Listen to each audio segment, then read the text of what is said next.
Hello everyone, পূজার আয়োজন করতেছি। আজকে তো শ্রাবণ মাসের প্রথম সোমবার। অনেকে তো কইছে গত সপ্তাহে শ্রাবণ মাসের প্রথম সোমবার গেছে গা।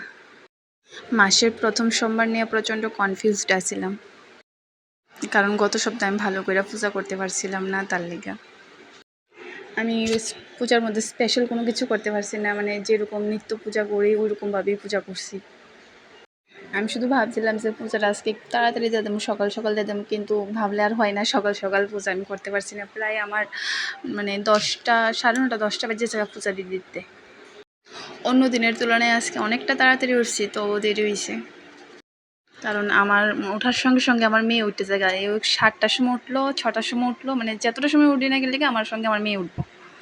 মেয়ে উঠলে মেয়ে কুলের থেকে সহজে নামতে চাই না। প্রায় ঘন্টা 1 ঘন্টার মতন কুলেই থাকবো, কোনো কিছু 1 ঘন্টা করতে পারি না এরকম। এদিকে আমি মোটামুটি পূজা রেডি করে লাইছি।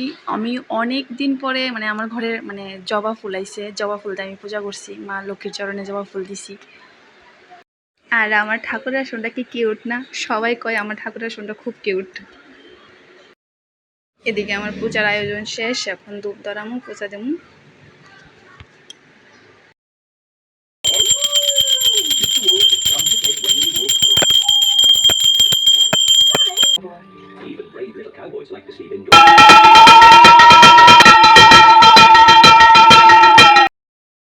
জয় বাবা ভোলেনাথ।